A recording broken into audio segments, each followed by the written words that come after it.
Nós estamos propondo ensinar esses dias, com as escrituras abertas, o que é o evangelho religioso que nós herdamos, que nós pregamos, que nós cremos, e o evangelho do reino. A mensagem de João Batista, ela foi uma mensagem muito clara. Ele disse, diz a Bíblia, que João Batista apareceu naqueles dias no deserto da Judéia pregando: arrependei-vos, porque é chegado o reino dos céus. Jesus também, ele disse: arrependei-vos, porque é chegado o reino dos céus. E ele ordenou que os seus discípulos pregassem a mesma mensagem: arrependei-vos, porque é chegado o reino dos céus. E os discípulos, então, foram pregando: arrependei-vos, porque é chegado o reino dos céus. A mensagem principal do evangelho, não obstante a fé em Jesus, crer em Jesus é importante, é essencial, é a mensagem do arrependimento. Agora, o que é o arrependimento? Como nós vamos entender, quando a Bíblia fala de arrepender, o que significa realmente esta palavra arrependimento? Em Isaías 55, nós temos algumas luzes em relação a isso. Ele diz, o profeta, né, ó vós, todos os que têm sede, vinde às águas, e os que não têm dinheiro, vinde, comprai e comei, sim, vinde, comprai e comei, sem dinheiro e sem preço, vinho e leite. Essa é a mensagem da graça, né? Por que gastais o dinheiro naquilo que não é pão, o produto do vosso trabalho naquilo que não pode satisfazer? Ouvi-me atentamente e comei o que é bom, e a vossa alma se deleite com a gordura. Eu poderia colocar esse texto dentro do contexto em que eles viviam, e oferecer sacrifícios no templo. E eles ofereciam sacrifícios do templo para uma ordem sacerdotal que havia se corrompido completamente. Você vai ver isso em Isaías, você vai ver isso em Ezequiel. Eram homens que estavam ali para ministrar ao Senhor, para representarem a Jesus. Aquelas coisas eram sombras daquilo que haviam de vir, e que agora os judeus, aqueles que iam para o templo, eles ofereciam sacrifícios, ofereciam o produto do seu trabalho para uma classe que não satisfazia, que não agradava a Deus. Não é? Aí ele diz assim: inclinai os vossos ouvidos e vinde a mim ouvir, e a vossa alma viverá, porque convosco farei uma aliança perpétua, dando-vos as firmes beneficências de Davi. Ele estava se referindo a Jesus, ele estava se referindo ao Messias, a Yeshua. Eis que eu o dei como testemunha aos povos, como príncipe e governador dos povos. Ele falava de Davi, mas apontando para Jesus, porque Davi é a sombra de Yeshua que havia de vir. Eis que chamarás a uma nação que não conhece, e uma nação que nunca te conheceu correrá para ti, por amor do Senhor teu Deus e do Santo de Israel, porque ele te glorificou. Buscai ao Senhor enquanto se pode achar, invocai-o enquanto está perto. Deixe o ímpio o seu caminho, e o homem maligno aos seus pensamentos, e se converta ao Senhor, que se compadecerá dele. Torne para o nosso Deus, porque é grandioso em perdoar. Grandioso é em perdoar.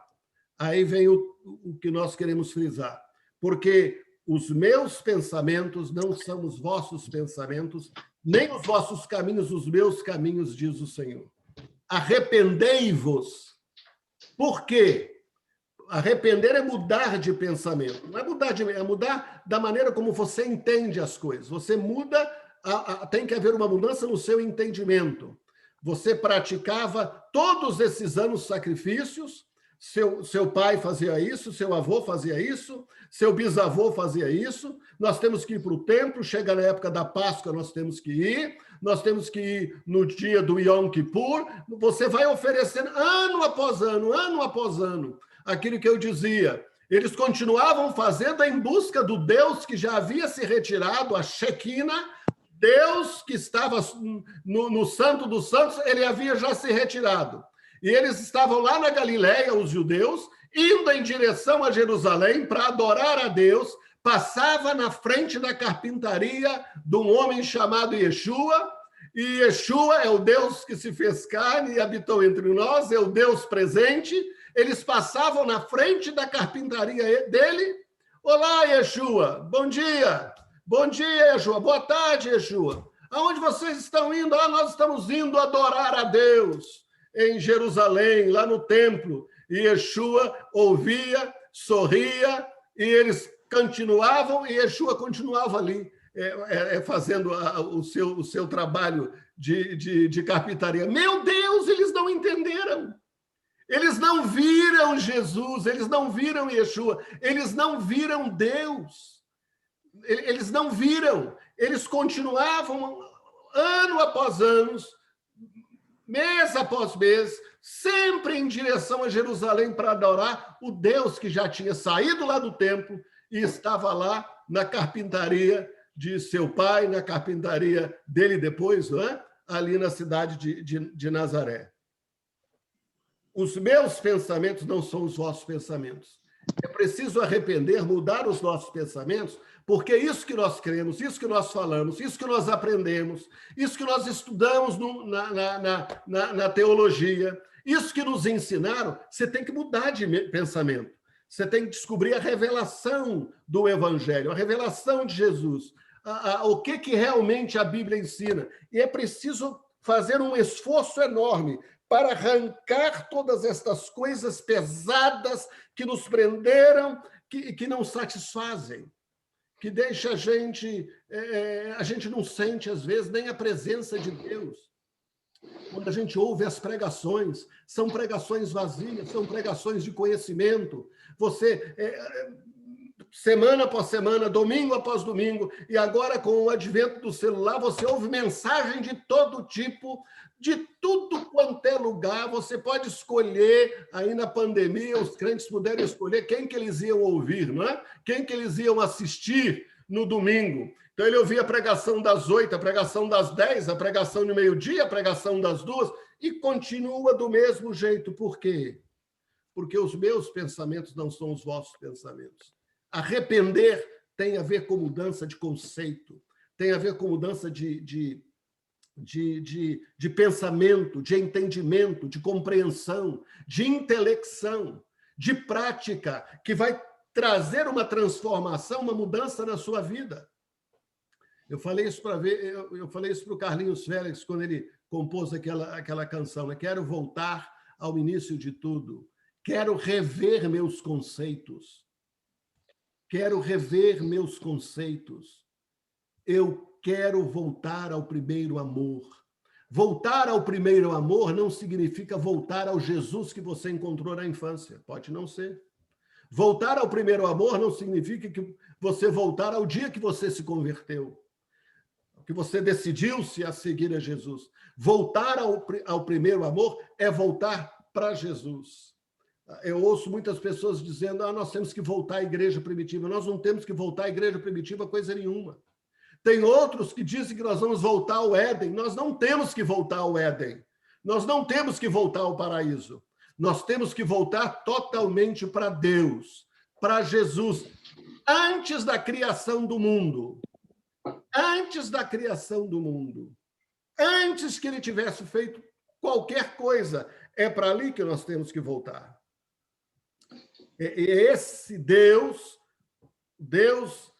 a verdade, que se revela a mim, nos Estados Unidos, revela ao irmão Vishnu, lá na Índia, revela ao irmão Antananarov, lá não sei aonde. É esse Deus que nós precisamos nos encontrar. É esse Jesus que nós precisamos nos encontrar. Eu não tenho que ir na igreja. Nós aprendemos isso, eu nasci ouvindo isso. Josimar, está na hora da gente ir para a igreja, vai tomar banho. O que é que eu vou fazer? Você agora vai adorar a Jesus na igreja. Você vai adorar ao Senhor. E quantas vezes eu ouvi orações assim, Senhor, estamos entrando na tua presença, Senhor. Estamos agora entrando na... Você estava onde, meu filho? Você estava no inferno? Que você não estava... Por causa dos conceitos que a gente tinha. Nós estamos entrando na presença de Deus. Senhor, agora eu estou me aproximando de ti. Eu estou... Meu irmão, você estava onde? Estes conceitos foram mudando a nossa percepção, que nós não conseguimos relacionar com Jesus em casa. Nós não conseguimos relacionar com Jesus na rua. Nós não conseguimos relacionar a Jesus no trabalho. Pelo contrário, nós ouvimos que o nosso trabalho, o nosso escritório, era coisa do mundo. Se você quiser servir a Jesus, você tem que ir para a igreja. Para a igreja, eu falo, é o templo. Ali você vai estar num ambiente para adorar a Jesus. Outros até entendiam. Eu agora vou abandonar as coisas do mundo e vou pregar o evangelho. Aí ele agora vai ser pastor, né? Vai ser evangelista, ele agora vai servir a Deus. Antes ele não servia a Deus como advogado, não. Ele não servia a Deus como pedreiro, ele não servia a Deus como carpinteiro, ele não servia a Deus como padeiro. Agora ele vai deixar as coisas do mundo para servir a Deus. Enquanto o Espírito de Deus ensina que tudo o que fizerdes, seja por obra ou por palavra, fazer isso em nome de Jesus. De que o trabalho ele é santo, de que o trabalho ele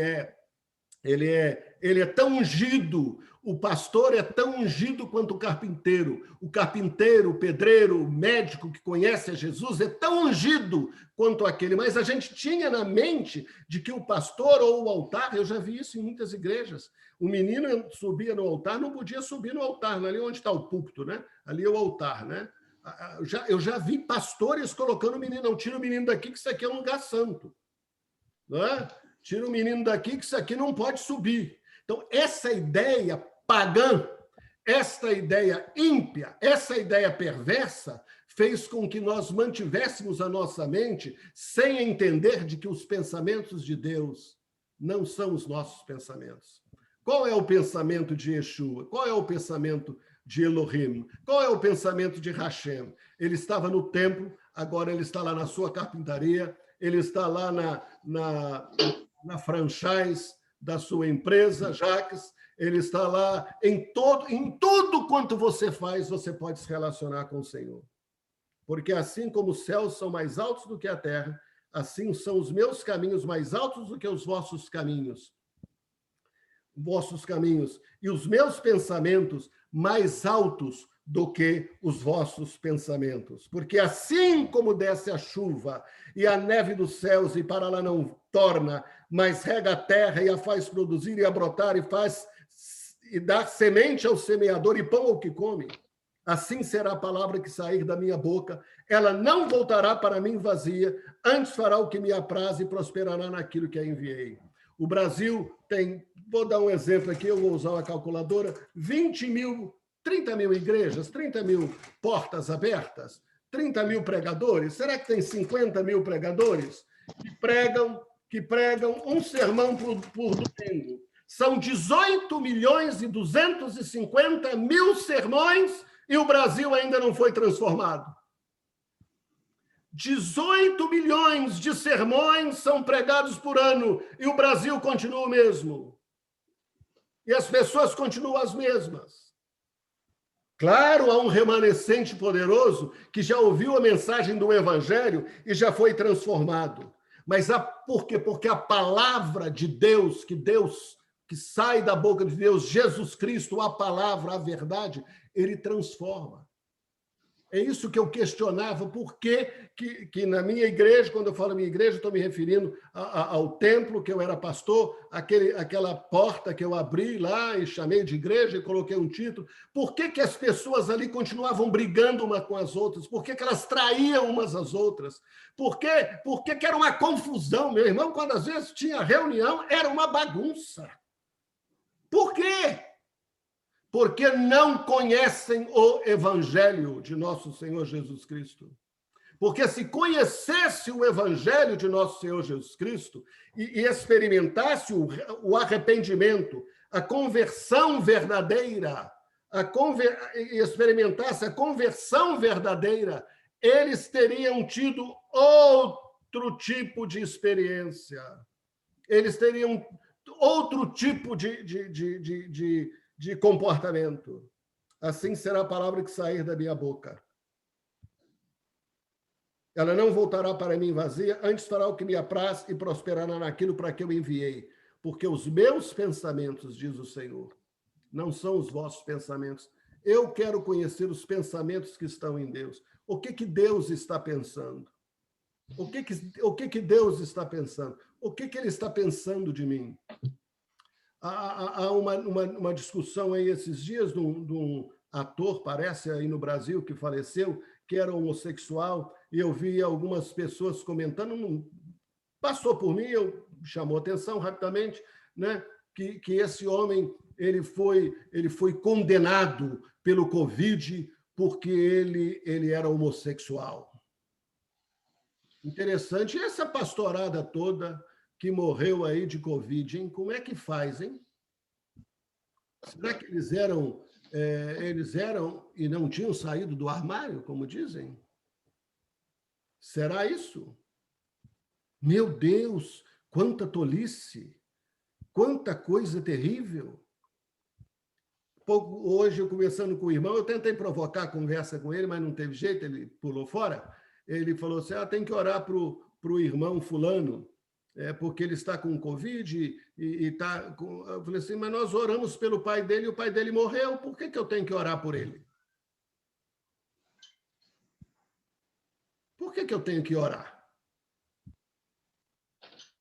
Esse tipo de pergunta, como aquilo que o Jacques falou agora há pouco, né? De que ele falou lá no grupo, e se o inferno não existe? Ele não disse que o inferno não existia, não é isso? Mas ele fez uma pergunta e as pessoas já se armam, porque os pensamentos dela, porque a mente dela, porque os conceitos delas estão voltadas para a sua teologia, para o seu mundo. E é hora de nós nos arrependermos.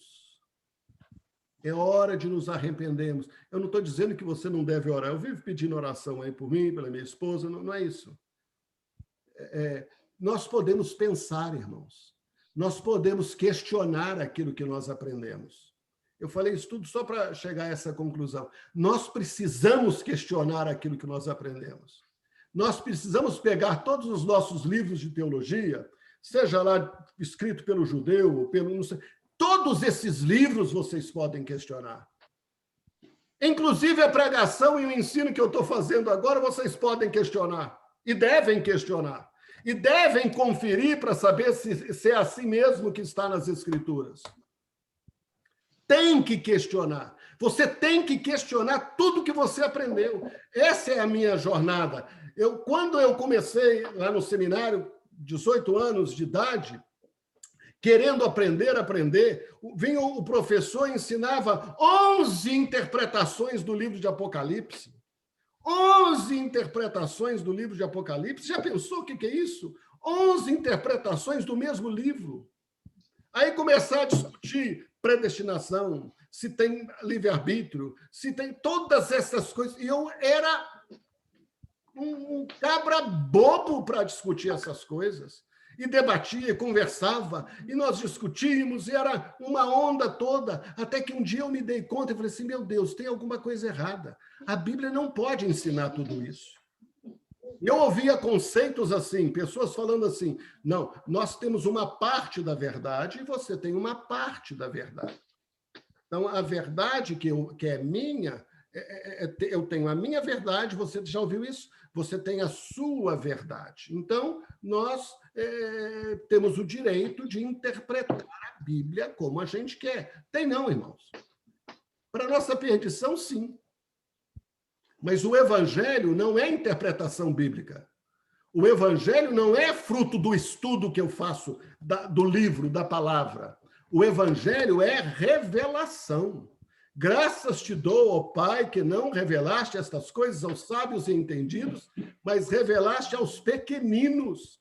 O Evangelho do Reino é revelação. Se nós não tivermos uma revelação, se nós não estivermos... Eu lembro de Moisés encontrando com Deus, ali na sarça ardente, tira as sandálias dos teus pés, Moisés, porque o lugar que tu estás é santo. E você vai ver homens e homens de Deus, Abraão, e todos esses homens tendo encontros com Deus. Um dia a Damares contou aí no Brasil que ela era uma menina e ela subiu na goiabeira para conversar com Jesus. E as pessoas começaram a discutir, inclusive crentes, né? Achando que aquilo era uma experiência psicótica, em que ela estava conversando com uma personagem, não é? Interessante, eu também já tive essa experiência. Eu já encontrei com Jesus, não no pé da goiabeira, mas sentado num tronco de goiabeira que haviam cortado. Você precisa buscar estas experiências com Deus. Você precisa pedir a Deus, Senhor, revela-te a mim. Revela-te a mim. Eu quero ver o teu poder se manifestando. Eu quero orar para um paralítico e ver o paralítico andando. Eu quero impor as mãos sobre o cego e ver o cego vendo, o surdo ouvindo. Eu quero experimentar isso. Eu quero, meu Deus, eu quero. Mas nós vivemos uma turma de crentes apáticos, que estão satisfeitos com aquilo que eles experimentam na sua vida diária. Dia após dia, continuam do mesmo jeito, experimentando do mesmo jeito aquilo que eles sempre experimentaram. Isso se chama ritual, isso se chama rito, isso se chama religião. É preciso buscar de Deus uma revelação. E para isso nós precisamos nos arrepender, para poder experimentar isso de Deus. Nós falamos, então, o primeiro ponto, salvo para ir para o céu, é o que o evangelho religioso ensina. E nós pregamos isso, aceita Jesus para você ir para o céu. Olha o tipo de pregação, né? A gente prega, né? Anunciamos do evangelho, que Jesus morreu, aí no final a gente faz um apelo. Quem quer ir para o céu, aceita Jesus. É claro que eu quero ir para o céu. Eu aceito. Eu quero ir para o céu, porque para aceitar Jesus é para ir para o céu, então eu quero. Então ele não vai a Jesus por causa de Jesus. Ele vai a Jesus por causa do céu. Ele vai a Jesus por causa da bênção. Ele vai a Jesus por causa daquilo que nós podemos oferecer. Se eu morrer hoje, eu vou para o céu. Mas o céu não é o lugar, não é o destino final. Não existe destino final. O céu é um lugar transitório. Porque Jesus disse: os céus e a terra passarão, mas a minha palavra não passará. Os céus que agora existem serão queimados. Como é que eu posso ir morar num céu que vai deixar de existir? Como é que eu posso permanecer no céu que eu, se morrer, é para lá que eu vou? Porque ele disse, hoje estarás comigo no paraíso, ele disse lá para o homem que se converteu. Ele se converteu a Jesus, ele creu em Jesus, e Jesus disse, hoje estarás comigo no paraíso. Ele vai estar com ele no paraíso até o dia de Cristo, até a vinda do Senhor. Eu sou salvo para entrar no reino. E para entrar no reino, eu não preciso morrer. Para entrar no reino, eu entro agora. É isso que diz João 3. Se você não nascer de novo, você não pode ver o reino de Deus. Se você não nascer de novo, você não pode entrar no reino de Deus. Você é salvo para adorar. E adorar é cantar, louvar. Você vai na igreja para quê? Para louvar, para cantar, para adorar a Deus. E tudo que você faz restante da vida, durante a semana, não é adoração. Como é que Adão adorava a Deus? Não há nenhuma referência que ele cantava, não há nenhuma referência que ele ajoelhava, não há nenhuma referência que ele batia palma, não há nenhuma referência que ele levantava as mãos para o céu. Não há. Ele podia até fazer isso, mas não tem isso na Bíblia. Como é que Adão adorava? Adão adorava através do seu trabalho. Deus disse, você vai dominar a terra e você vai lavrar a terra. Ele lavrava a terra. A palavra lá, no original, é ligada à palavra adoração. É aquilo que eu falei agora há pouco. Ele passou a semana inteira cuidando da vida, passando a semana inteira, crente, muito devotado ao Senhor, mas ele só gastou 2 horas para adorar a Deus durante a semana. Você adora a Deus, minha irmã, quando você está lavando os seus pratos. Você adora a Deus quando você está amamentando seu filho. Você adora a Deus quando você está servindo, você adora a Deus quando você está trabalhando, ora a Deus quando você está resolvendo problemas. E você adora a Deus 24 horas, então, por dia. E não somente 2 horas no domingo. O evangelho religioso prega o céu, tudo é o céu. É a Nossa Senhora dos crentes, como diz o irmão Beretta, não é? O evangelho do reino prega o reino, prega o domínio de Deus, prega o mover de Deus, prega a obra de Deus. Os crentes hoje, agora Israel entrou em guerra, eu já comecei a receber mensagens. Um mandou uma mensagem dizendo que agora nós estamos em Ezequiel. Eu não sei o que ele quis dizer com isso, mas ele disse que nós estamos em Ezequiel. O outro diz, está começando agora o sinal da vinda de Jesus. Cada vez que Israel entra em guerra ou acontece uma coisa, está acontecendo um cumprimento de uma profecia. Está acontecendo alguma coisa em Israel, o povo já fica ouriçado, mas sem nenhuma base nem bíblica, nem da revelação de Deus.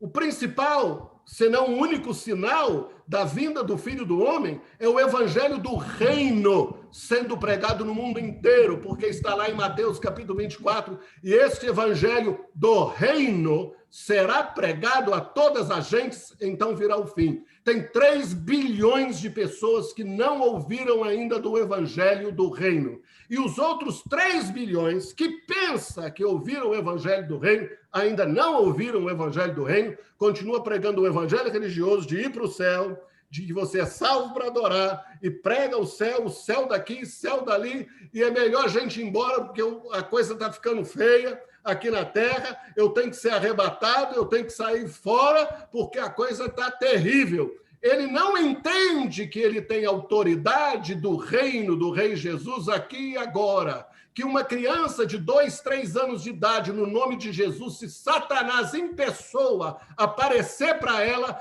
no nome de Jesus, expulsa Satanás. Então, os crentes, por causa dos acontecimentos, do que houve, eles acham que existem mais coisas ruins em Belo Horizonte acontecendo do que coisas boas. Irmãos, existem 10 vezes, 20 vezes, 100 vezes mais coisas maravilhosas acontecendo em Belo Horizonte, muito mais do que o mal. Porque existem mais anjos de Deus na terra do que demônios. Porque você, com Jesus, é a maioria. Porque a dádiva e o poder do reino de Deus, ele não está só ligado aos homens, mas ele está ligado às plantas. Você quer ver o reino de Deus atuando? Vai fazer um turismo lá no Amazonas, que você vai ver o reino de Deus operando maravilhosamente em cada planta, em cada bicho, em cada animal, em cada peixe. Você quer ver o reino de Deus? Mergulha, se você puder, no fundo do mar, no fundo do oceano, que você vai ver os peixes nadando, bilhões e bilhões e bilhões de peixes nadando, funcionando tudo normalmente, não tem pecado, não tem nada. Existe mais operação de Deus e bênção de Deus e atuação de Deus na terra do que o mal. Amém? Espero que tenha falado amém, porque eu estou com o seu silêncio. Nascido de novo para ser salvo do inferno. O microfone está fechado. O meu amigo hoje diz assim, na verdade, quando eu aceitei Jesus, eu aceitei Jesus porque eu estava com medo do inferno. Ainda bem que ele saiu correndo da boiada e encontrou com o leão da tribo de Judá, né? Ele estava com medo do boi bravo, aí quando ele saiu correndo, encontrou com o leão da tribo de Judá, né? Aí ele se converteu a Jesus por acidente. Mas é isso, as pessoas ensinam que você tem que se converter a Jesus para ser salvo do inferno. Eles vão sempre para o lado negativo. Não, irmão. Você nasceu de novo para se tornar um filho de Deus. Para se tornar um filho de Deus. Não vou escandalizar, é o que a palavra de Deus diz. É o evangelho de Jesus. Se tornar o filho de Deus é você se tornar como Cristo é. Como Jesus é. Você encontra isso em Hebreus, capítulo 2. Vamos lá, aquele que quiser abrir a sua Bíblia. Hebreus, capítulo 2, você vai encontrar isso. Que maravilha! Que maravilha! E visto, versículo 14, e visto, 2,14, e visto como os filhos participam da carne e do sangue, também ele participou das mesmas coisas. Ele se fez carne. Ele se fez carne, também ele participou das mesmas coisas, para que pela morte aniquilasse o que tinha o império da morte, isto é, o diabo, e livrasse todos os que com medo da morte estavam por toda a vida sujeitos à servidão. Porque, na verdade, ele não tomou os anjos, mas tomou a descendência de Abraão, pelo que convia que em tudo fosse semelhante aos irmãos. Em tudo! Para que eu pudesse ser semelhante a Jesus, ele se fez semelhante a mim. É o que diz a Bíblia, ele se tornou pecado para que eu fosse feito justiça de Deus. Se eu digo hoje numa igreja, eu sou a justiça de Deus, irmãos, eles vão jogar pedra, ele é Cristo. Mas é isso que o texto diz. Ele se fez pecado para que eu me tornasse justiça de Deus.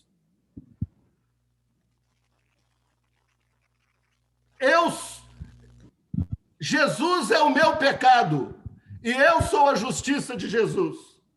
Estou parafraseando, quem falou isso foi Martim Lutero, não fui eu não, né? Porque Jesus é o meu pecado e eu sou a justiça de Jesus. Eu sou a justiça de Deus, é o que diz a Bíblia.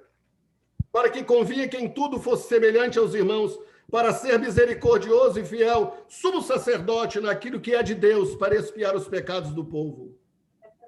Jesus, ele morre e é sepultado como unigênito de Deus, o único Filho de Deus. E ele ressurge,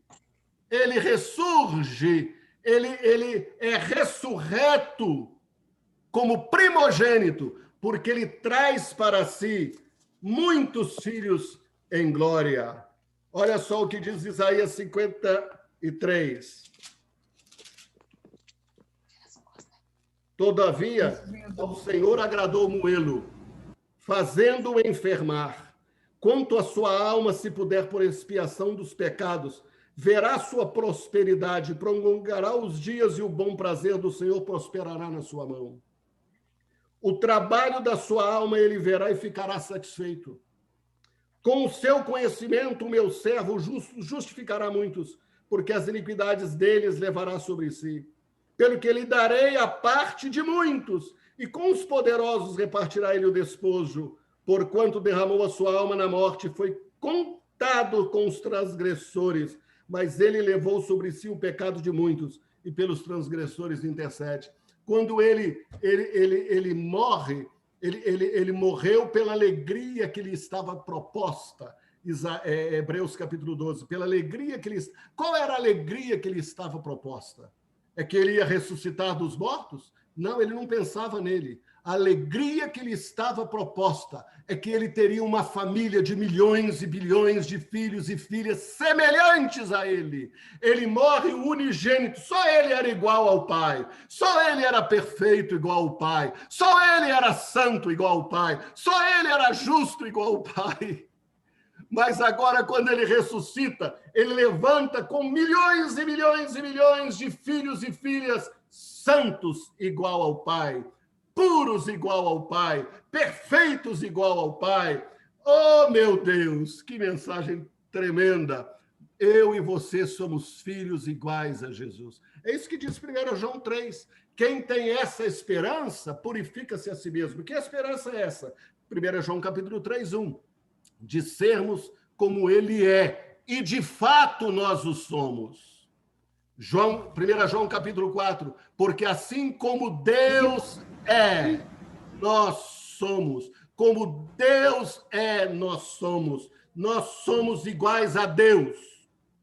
Eu sozinho não, você sozinho não. Mas que heresia é essa, Josimar, que você está dizendo? Não, só estou repetindo o que está na Bíblia. 1 João 4, assim como ele é, nós somos. E nós somos iguais a ele, está na palavra. Ainda não se manifestou o que havemos de ser, mas quando se manifestar, nós seremos semelhantes a eles. Eu quero terminar com isso. A natureza aguarda a manifestação dos filhos de Deus. A palavra lá, a natureza aguarda a revelação, o apocalipse dos filhos de Deus. O apocalipse, para muitos, é o mundo vai piorar, o mundo vai ser destruído, o pecado vai aumentar, a situação vai ficar feia, nós vamos ter que sair daqui, porque não vamos ter mais lugar para viver nesse mundo. Essa é a expectativa do evangelho religioso. Do evangelho do reino diz assim: assim como as águas cobrem o mar, assim a terra se encherá do conhecimento do Senhor. O evangelho do reino ensina em Atos capítulo 3, que convém que o céu o detenha até a restauração de todas as coisas. Eu não espero pelo fim de todas as coisas, eu espero pela restauração de todas as coisas, porque é pela restauração de todas as coisas que Jesus virá. Aí diz a palavra, a natureza aguarda a manifestação dos filhos de Deus. João viu, Apocalipse capítulo 1, João olhou e viu os seus olhos como chamas de fogo, os seus pés como lação reluzente, o seu rosto como o sol que brilha ao meio-dia. Foi o que João viu, e ele caiu como morto porque ele não suportou. E esse Jesus que tem os olhos como chama de fogo, ele está vindo, mas ele não está vindo só Jesus, ele está vindo com seus santos, iguais a ele. Se João não suportou, eu quando começo a falar isso, eu começo a tremer, a ficar bambo. Parece que eu tomei um oxicodon. Eu não falei, não parece que eu fumei maconha, porque eu não conheço maconha, mas parece que eu fiquei assim, drogado. Quando eu começo a falar e a ouvir de que Jesus vem todo em glória, os seus pés como latão reluzente, mas não só ele, mas milhões e milhões e milhões e milhões de salvos como ele, vindo na nuvem com poder e glória. Não tem, ninguém tem ideia, nós não temos ideia do que significa essa glória, do que significa essa manifestação. É isso que você e eu somos. Então, convém que nós soframos. Amém. Convém que nós padeçamos, convém que nós percamos a vida. Por isso que Estevão entendeu isso, porque Estevão estava lá sendo apredejado. Oh, Jesus, me livra da pedra, Senhor. Não deixa eu morrer, não, Jesus. Me livra da pedra, Jesus. Oh, Senhor, me livra, me livra, me livra, me livra. Não foi isso que Estevão fez. Ele se levantou, sentindo dores, com as pedras caindo no rosto, rachando ele de sangue. E ele viu a Jesus de pé,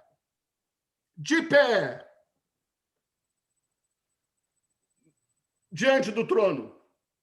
Ele viu: quem nascer de novo verá o reino de Deus. Quem nasce de novo entra no reino de Deus. Essa é a mensagem do evangelho, irmãos. Se Paulo entendeu isso, se eu morrer, é lucro.